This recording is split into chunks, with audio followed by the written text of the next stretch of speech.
la misma celda o del mismo andén. Con dos que alcancen el tope de la subasta, Con dos que bailen sin casa en el mismo tren. con dos que resulten ser de la misma casta. Solo con dos que entre tantos ecos se digan quién. Con dos que se nos parezcan en la canasta. Con dos que tengan el alma como de 100. Con dos que se quieran bien. Con dos que se quieran bien. Con dos que se quieran Basta.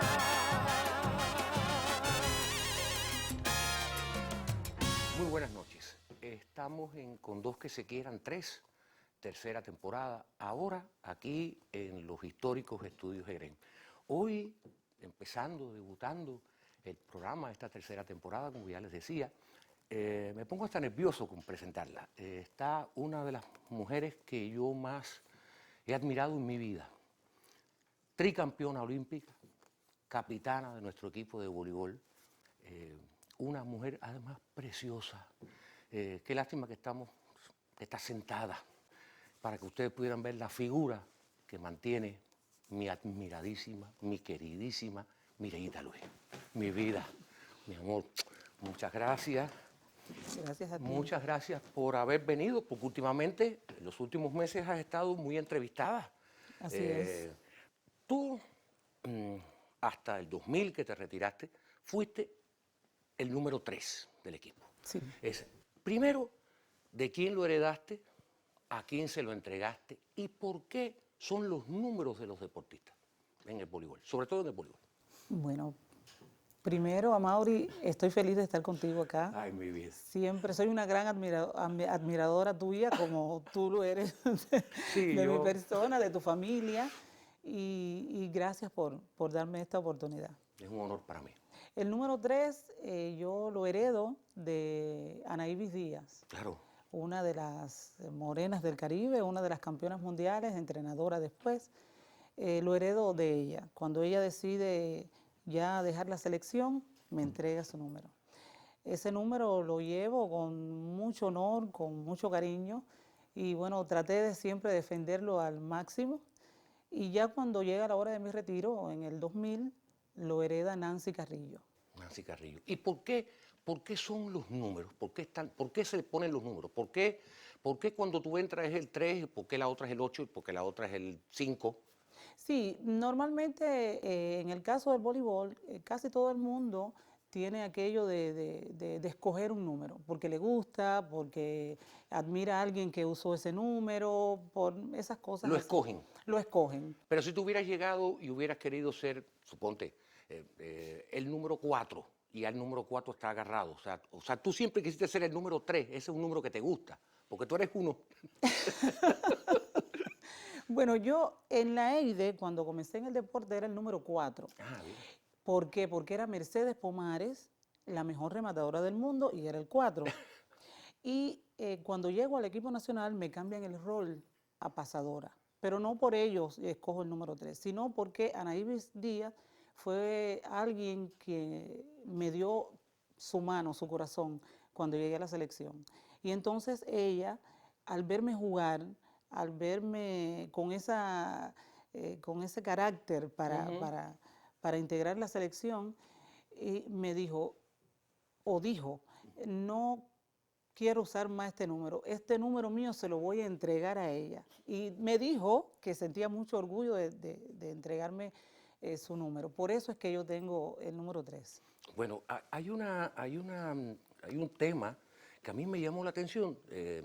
Yo me di cuenta muy al principio de empezar a ver voleibol y que empezaron nuestras morenas del Caribe a ganar. Recuerdo cuando estaba Mavita Pérez, Mavi Gilarte, o sea, cuando estaba aquel grupo, y Missy Telle, aquel grupazo tremendo. Ustedes fueron las que empezaron a salir muy bonitas al terreno, con unos peinados maravillosos, con las trenzas maquilladas. Fueron, al menos lo que yo creo, las primeras voleibolistas del mundo que se ponían tan lindas, tan femeninas. ¿Cómo surgió esa idea?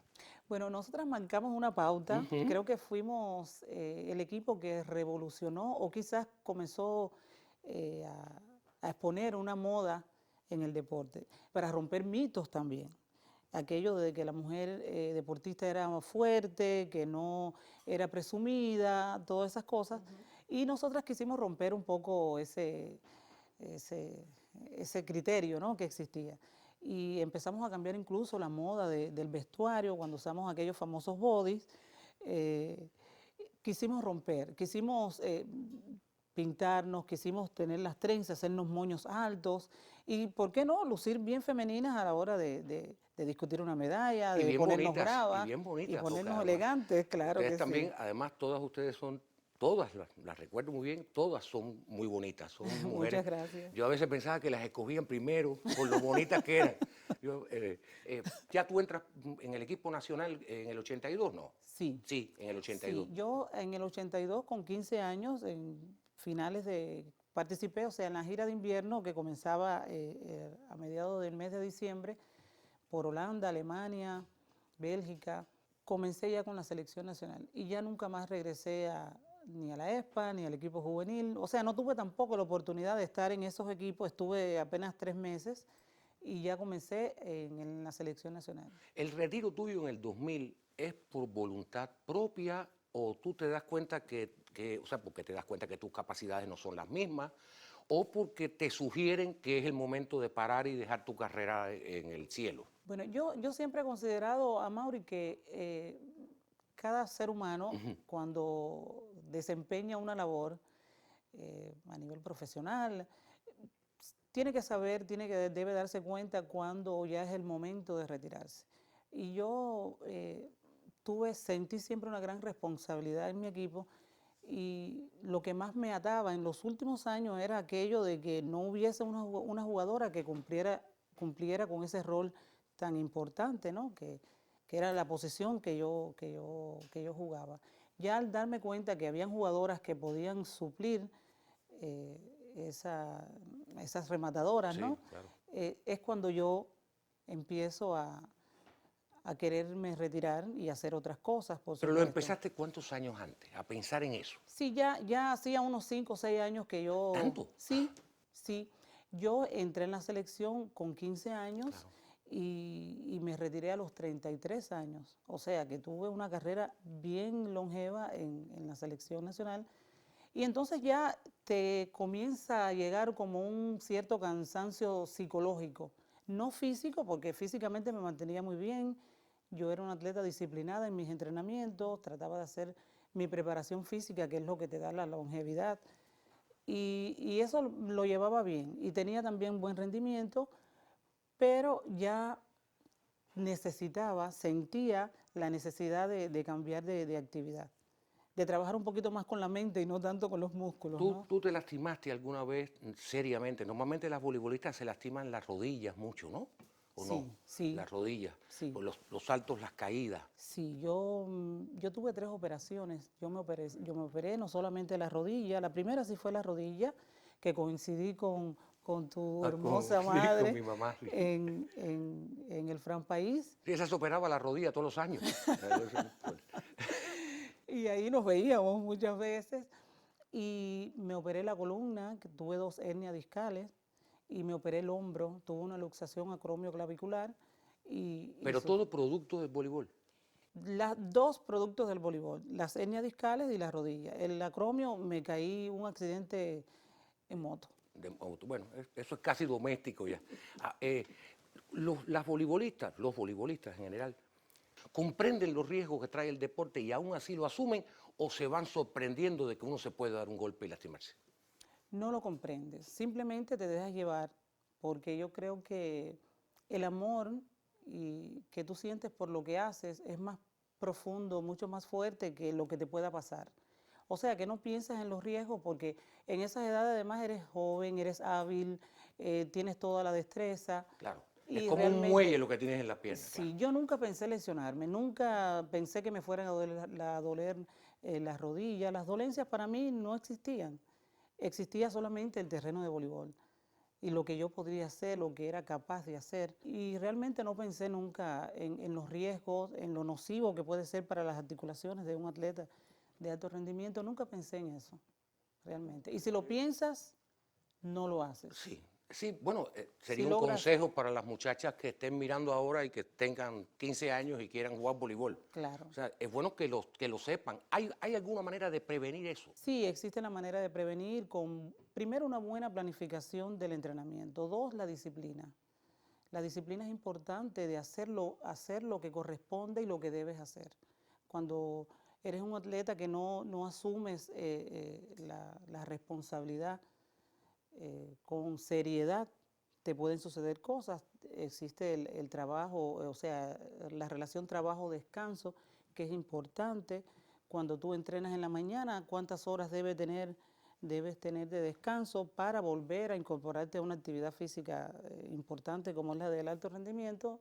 Eso previene. Y además, los médicos tenemos una medicina deportiva que con los tratamientos conservadores, cuando existen algunas molestias musculares, etcétera, están ahí los médicos para... Eso, si tú lo llevas bien, puedes durar muchos años sin que te lesiones Sin que te lesiones seriamente. seriamente. Sí. Pero cuando ustedes empiezan, los deportistas de alto rendimiento, hablo de todo, cuando empiezan son muy jóvenes y tienen ganas de ir a fiestas, ¿cómo logran privarse, siendo tan jóvenes, de algunas licencias que se toma la juventud? Así es. Lógicamente. O sea, ¿cómo tú manejaste eso? Porque además tú tuviste una niña muy joven, o sea que no te privaste de muchas cosas. Sí. Así es. Mira, yo te puedo decir, yo fui por primera vez al Comodoro, Ujú. aquella discoteca Sí, famosa claro, que claro. existía cuando tenía 24 o 23 años. O sea que O sea que no ibas a discoteca con 16. no, ni 18, ni 19, ni 20, no tenía la oportunidad. Pero para mí estaba primero mi entrenamiento, mi descanso, mi preparación, que ir a una discoteca. Eso es cada quien, cada persona se toma la responsabilidad con el grado que tú le quieras poner. Has sido tricampeona olímpica. Sin embargo, tú siempre haces un hincapié muy particular en las Olimpiadas de Barcelona. ¿Por qué? ¿Por qué exactamente con esa Olimpiada? Porque fueron muy importantes para mí y pienso que para todas las jugadoras de voleibol que en ese momento estábamos en la selección nacional y otras que ya habían pasado también. Ujú. Yo siempre pienso en ellas y pienso en el deseo que tuvieron de ir muchas a unos Juegos Olímpicos. En el año 84, cuando se celebran los Juegos de Los Ángeles, no participamos en Los Ángeles. Cuba no participó. En Los Ángeles y tampoco en Seúl, ¿no? Y tampoco en el año 88 en Seúl. Claro. Y en esas dos Olimpiadas tuvimos grandes posibilidades de ser medallistas. Grandes. Yo estuve allí y viví esos momentos, hice esa preparación. O sea, que hubiese tenido la posibilidad de ir a 5 Juegos Olímpicos. Cosa. Y cuando ya se nos dio la oportunidad de Barcelona, fue la gloria. Ahí llegamos y desempeñamos todo el esfuerzo porque sabíamos además que teníamos la posibilidad en las manos de ganarla y no la desaprovechamos. Por eso es que los Juegos Olímpicos del 92 son tan importantes para nosotras. No, y además para el movimiento deportivo cubano. Y para el movimiento deportivo. Porque ¿en qué lugar quedamos? Pero súper alto. Quinto lugar. Quinto lugar. ¿Por qué siempre se destacó más el equipo femenino de voleibol que el masculino? Teniendo tan buenos deportistas, porque hemos tenido buenísimos voleibolistas. Así es, bueno, jocosamente porque las mujeres somos mejores que los hombres. Se llama embrismo. Así es. No, pero en realidad siempre pasaba eso, ¿no? Y hemos tenido, tú sabes, buenísimos voleibolistas a lo Sí. largo de nuestra Sí. historia, ¿no? Sí, yo pienso que la generación de mujeres que conducidas, por supuesto, por el gran, inolvidable y mejor del siglo XX, Eugenio George, Sí, claro. que logró captar todo lo que era necesario para hacer un equipo grande. ¿Qué tú piensas del hecho de que los deportistas cubanos puedan ser contratados por ligas internacionales? ¿Qué tú opinas de eso?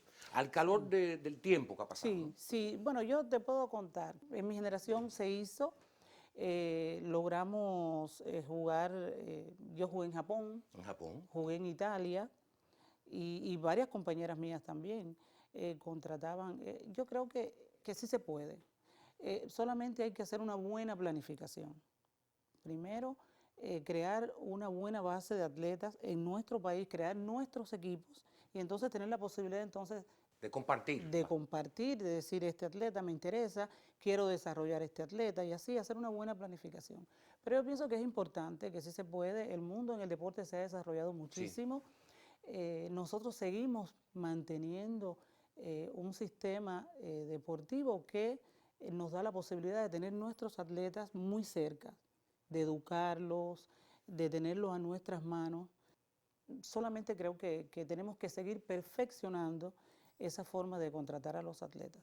Que ellos entiendan que sí, que tienen la posibilidad de jugar en ligas foráneas, de conocer otro mundo, de conocer otro nivel y también de desarrollarse, que no sirva solamente como un ente económico, sino que los atletas puedan decir, yo voy, pero voy a aprender. Voy a convertirme en un verdadero profesional con lo que aprendo aquí y con lo que tengo en Cuba, que tenemos de las mejores cosas, no por gusto nos buscan, ¿no? Nos contratan. El movimiento deportivo cubano, y vamos a circunscribirlo al voleibol en este caso, tiene una formación hoy y los medios para desarrollar esa formación como el que tenía antes. Yo creo que tenemos un momento más difícil.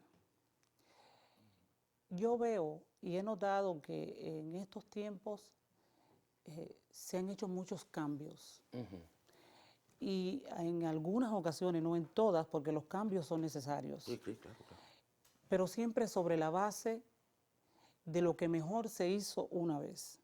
Si tú no tienes una buena base, no puedes, un buen cimiento, no puedes hacer una buena casa. Y entonces nosotros en tiempos anteriores tuvimos muy buenos resultados en todos los aspectos. Y se hicieron cosas que otras personas dejaron plasmadas. Yo creo que debíamos estudiar un poquito de esas cosas que se hicieron anteriormente y ponerlas junto con las que podamos aportar y marcharíamos un poquito mejor. A veces queremos cambiar la historia, queremos o borrarla o ponerla simplemente a un lado y buscar métodos.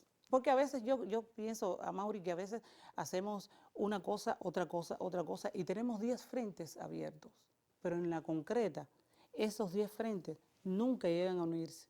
Y entonces ya una vez se hizo una pirámide, ¿no? Claro, y entonces es volver a hacer otra pirámide, no con los mismos conceptos, pero algo muy parecido, porque esos de atrás nos dieron muchos resultados. Y entonces ahora hay que buscar resultados. Que no creo que existen esos grandes resultados. Y entonces también hablamos, no son los tiempos de antes, no son las mismas, no, son los mismos hombres y mujeres que hizo nuestra revolución. Claro, claro. Los mismos niños, son las EIDES, son los entrenadores, son con dificultades, pero son las personas. Yo pienso que está el ser humano, es el que debe encaminarse y debemos guiarlo por el camino que con todas estas cosas que te dije anteriormente. Sí, claro. Bueno, tú tienes ahora múltiples responsabilidades al frente de cuántas cosas, porque tú formas parte de una cantidad de cosas internacionales, de foros, y ha sido complicadísimo incluso la agenda para que pudieras venir al programa. Sí, sí. Fue una gentileza tuya también acomodar tu agenda para venir aquí. Para mí es un honor, un placer estar aquí contigo. Sí, Amaury, ahora formo parte de la Federación Internacional, de la Comisión del Consejo de Administración de la FIVB. Formo parte del Consejo de Administración de la Norseca, de la cual soy vicepresidenta. ¿Qué cosa es la Norseca? Para que la gente Norseca sepa. es la Confederación Norte Centroamericana y el Caribe. Ya. Es lo que rige, lo que dirige todo lo que es el voleibol en nuestra área, desde Estados Unidos hasta Panamá y las islas del Caribe. Pero toda tiene que esa ver con qué, experiencia. centroamericanos, panamericanos, todo eso. Todo eso, todo ¿Y eso. cómo anda el voleibol fuera de Cuba, por ejemplo? A mí me interesa mucho eso. ¿Cómo funciona? Ya no hablemos de Brasil, que llegaremos a ese temita. La gente le A encanta la gente le sentir ese- encanta ese tema. Pues. A ver, ¿cómo tú ves el desarrollo del voleibol en nuestra área, en nuestra... Sí, sí, mira, el voleibol ha crecido mucho, ha crecido bastante, se han hecho grandes programas de desarrollo, se han incorporado pequeños países eh, que antes no tenían ni federaciones, Ni mucha tradición, ¿no? sí, ni mucha tradición. Te digo que hemos logrado clasificar ya equipos en el área como Trinidad y Tobago, como equipos de México que han participado en las Olimpiadas juveniles y en Juegos Olímpicos también, Puerto Rico, países que por primera vez participaron en Río de Janeiro. Pero Puerto Rico está muy bien, ¿no? En Puerto Rico está muy bien, en el masculino, en el femenino, ahora logramos que participaran en esos grandes eventos y así ha crecido en el voleibol de playa. Nuestros equipos ya no tenemos solamente a Estados Unidos y a Canadá, sino tenemos equipos de Costa Rica, República Dominicana, equipos de México que están ya en el circuito mundial, los equipos nuestros, o sea que ya ha crecido mucho el voleibol en el área. Yo te preguntaba lo de las brasileñas, que siempre es curiosidad para nuestra audiencia, para nuestros televidentes, porque cualquiera que te ve y cualquiera que te ha visto en entrevistas o que ha leído tu libro, tu biografía, sabe que tú eres una mujer pacífica. Sin embargo, todos recordamos aquello. También leí, eso lo digo a los televidentes, de que fueron ellas las que fue una estrategia, pero a lo que vimos nosotros en la televisión no tenía mucho de estrategia, tenía mucho de bronca. Bueno, sobre todo tú, fuiste muy destacada en esa batalla. ¿Qué cosa era lo que realmente llegó a pasar? Bueno, ya con las brasileñas, después de esa linda amistad que surgió hace muchos años, ellas comienzan a aumentar su nivel, ¿no? A ser mejores. Sí, sí. Y su entrenador empieza a decirle que solamente faltaba que ellas nos sintieran como realmente éramos enemigas. Enemigas. Si no rivales, sino No enemigas. enemigas. Y entonces allí comenzó, en el Mundial del 94, estábamos en Sao Paulo y dice, llegamos una mañana al restaurante y las brasileñas pasaron y nosotras, buenos días Fernanda, Marcia. Fernanda.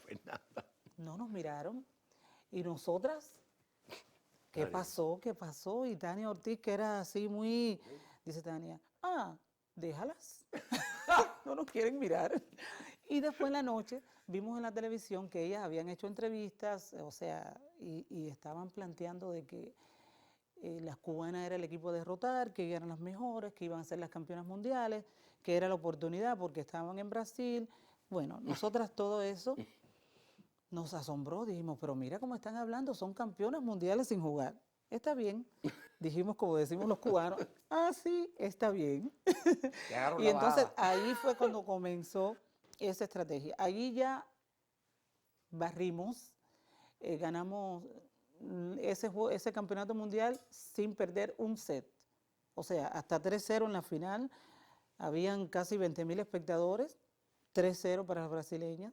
Nosotras discutíamos entre nosotras, pedíamos los tantos. Magali Carvajal decía, yo voy a hacer los primeros 6 puntos. Y la otra decía, no, yo voy a hacer los 3. Y yo decía, cálmense, no podemos repartirnos los puntos así, es que jugar en colectivo. Y fue arrollador.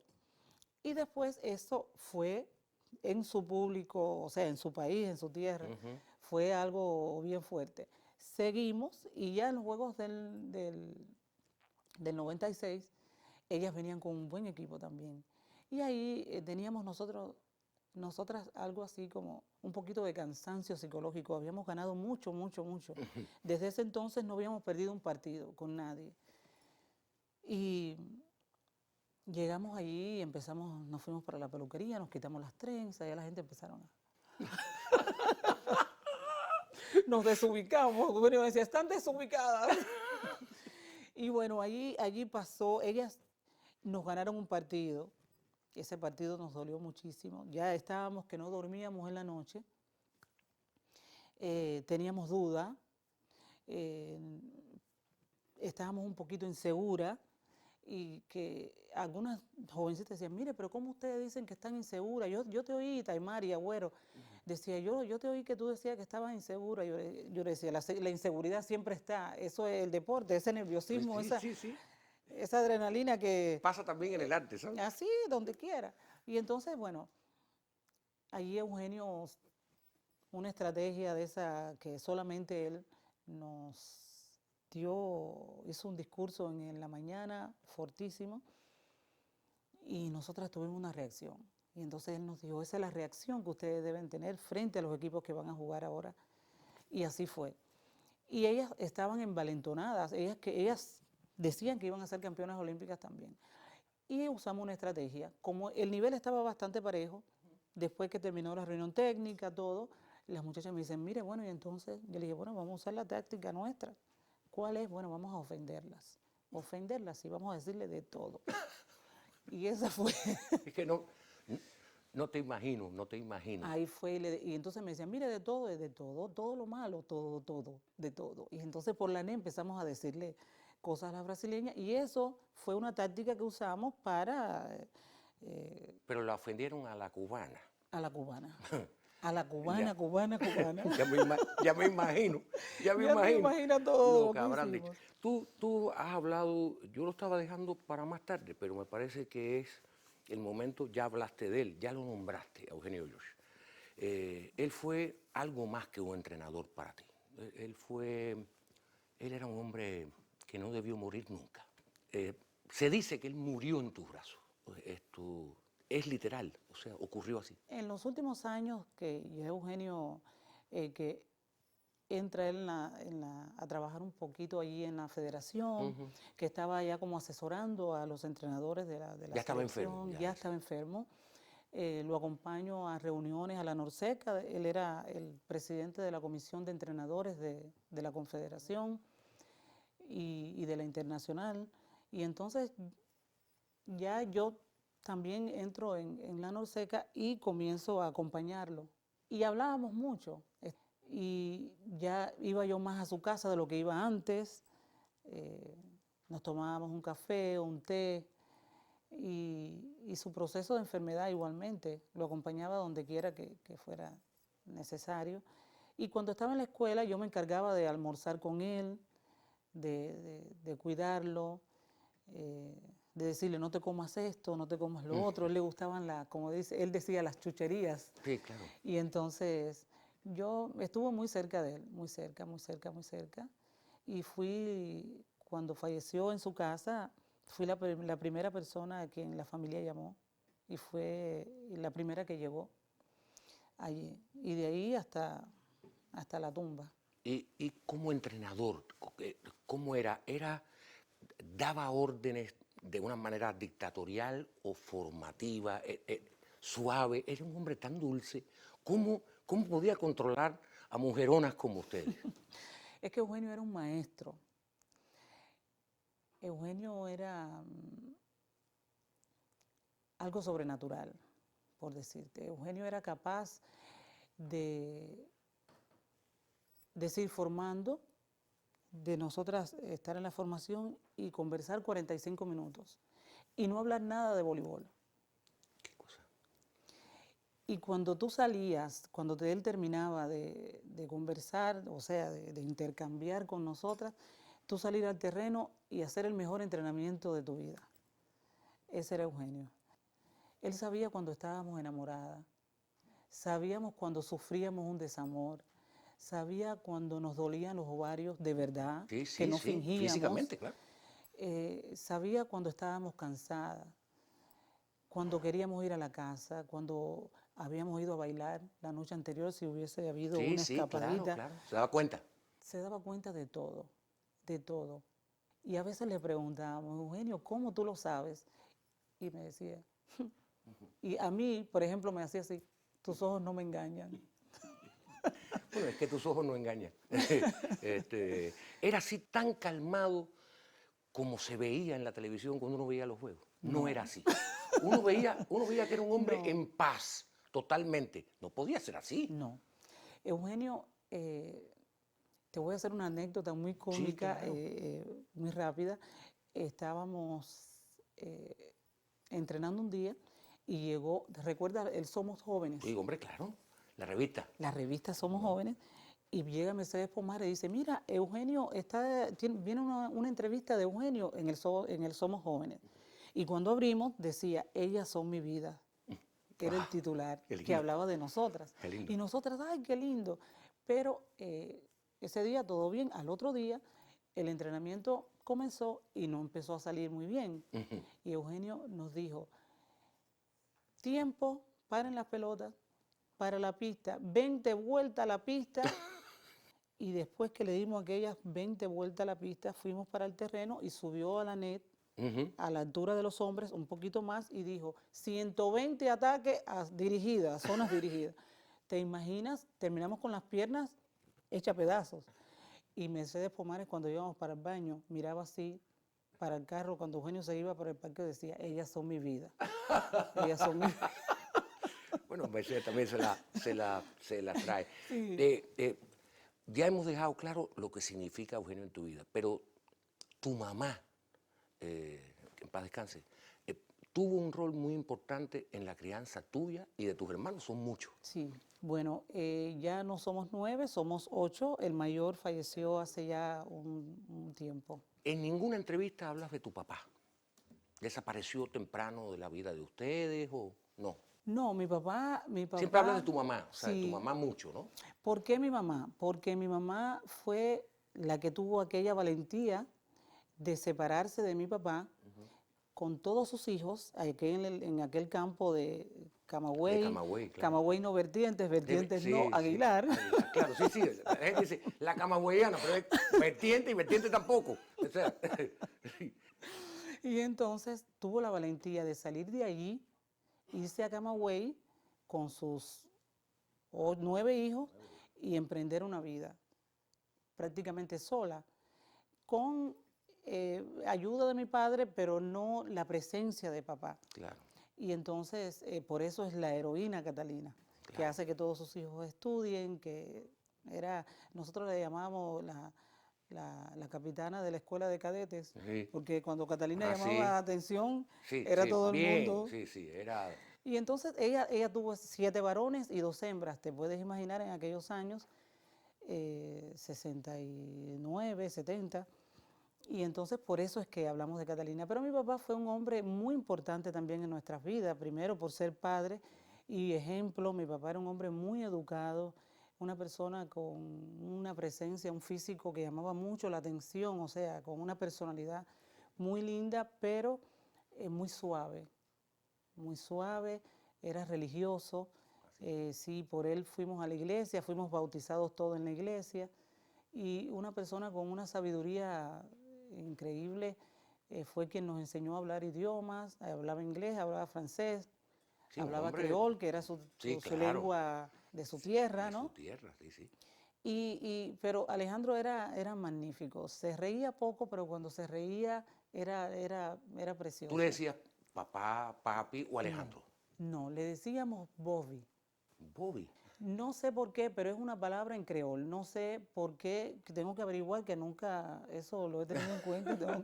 Sí, hay que investigar. Tengo que preguntarle a mis hermanos grandes. Bueno, tú hablaste hace un rato de los novios, cuando teníamos novios, que Eugenio sabía eso. Todo. Fuiste tú muy enamorada, muy apasionada. Tuviste muchos novios, ¿verdad? Bueno, yo soy una mujer apasionada. Bueno, eso se nota. Soy una mujer muy apasionada, sí es verdad. Yo fui una niña que comenzó tarde en los amoríos, pero yo siempre sentí algo muy lindo por el amor. O sea, sentía que era algo especial, aun cuando no sabía en mis primeros momentos qué era, ¿no? Sí, claro. Pero yo lo sentí el amor. Yo tuve, por ejemplo, mi niña, mi primer amor, el padre de mi hija. El padre de tu hija, sí. O sea, digo primer amor, pues, tuve algunos noviecitos en Leide. Sí, claro. Tuve un noviecito Bueno, en Leide. eso Aquello a que veces dice la gente que esos no cuentan. sí, que la señora Candia te decía, ¿estás hablando con ese muchacho? Te he visto 2 veces. No, señor, es mi amigo. Amigo, yo no creo en amigos. Esa era mi profesora, que le envió un saludo grande y un beso grande a mi profe Cándida. Y entonces el padre de mi niña, que bueno, tuve la dicha aquella de aquella primera relación, de quedar embarazada de mi hija. ¿Qué pasa? Que Amaury en el deporte, y pienso que en algunas, no sé, en el arte o quizás en otras, no estás nunca, estás siempre separado. Y es difícil mantener una relación, y más cuando se es muy joven, que se es tan inexperto, que la mente es tan frágil, es difícil mantener una relación. Pero tú eres muy joven y ya eres abuela. Sí, sí, Esto- de esa niña, tengo un nieto de 8 años, se llama Darío, y están muy cerquita de mí. Resulta que ahora tú tienes una pareja, un hombre que merece toda mi confianza y que tiene todo mi cariño y todo mi respeto. ¿Desde cuándo y cómo va eso? Porque cuando dijiste lo del creol, lo miraste. Él anda sentado por aquí. Y lo miraste, o sea, dijiste, como recuérdame este detalle. Así es, porque él es mi mente. Ahí está. Y sé que andan como en un proyecto juntos. Umbe y yo nos conocemos hace muchos años, porque lógico. bueno, ya lo dijiste, y una persona que yo siempre sentí un gran respeto y una gran admiración, primero como ser humano y después cuando nos dirigió en el deporte, fue una persona que hizo mucho y que estuvo muy cerca de los atletas. Los atletas, cuando ya no estuvo, lo extrañamos muchísimo. Claro, siempre se ganó el cariño y el Se respeto de los ganó el atletas. cariño. Claro. Bueno, yo le agradezco muchas cosas a Mauri porque a veces la gente me dice, esta forma deportiva, Umbe me ayuda en todas estas cosas. No, es Umbe que- es el que tiene la voluntad para levantarse todos los días y hacer los kilómetros que hacemos todos los días. Es que tú estás espléndida, espléndida. O sea, Gracias. ha creado, a los televidentes les digo que cuando ella llegó hoy aquí, mientras estaban maquillando, todas nuestras compañeras que trabajan con nosotros decían, pero ¿cómo se hace? ¿Cómo se hace para estar así? Digo, seguramente hacer dietas, ejercicios, alimentarse Sí. bien. Yo quisiera, yo no te voy a decir, a pedir, te voy a decir un nombre nada más. Yo no quiero que tú me digas lo que representa, sino cuando yo te diga este nombre, qué sensaciones tu cuerpo genera. Fidel. Solo un nombre. Una energía increíble. Una energía que no te deja, que la llevas y la llevaré para toda la vida. Es amor, es una valentía, unos deseos de crecer, Amaury. Cuando yo hablo de Fidel y cuando lo veo, es volver a vivir. Para mí Fidel no ha muerto. Fidel está en mí, está en mi diario. Bueno, compartimos ese sentimiento, tú lo sabes. De hecho, una de las cosas que nos ha unido también es esa. Yo, antes de despedirte, yo nunca he hecho esto en mi vida, fíjate. Pero no me puedo ir de aquí sin un autógrafo tuyo. Ahora lo que se usan son los selfies, pero aquí no se puede tener celulares. Yo quiero que tú me firmes un autógrafo que yo quiero guardar para siempre y lo voy a poner en mi casa. Tú eres de las personas que más yo admiro en la vida. Y no lo he hecho, quiero decir, por timidez, solo por timidez.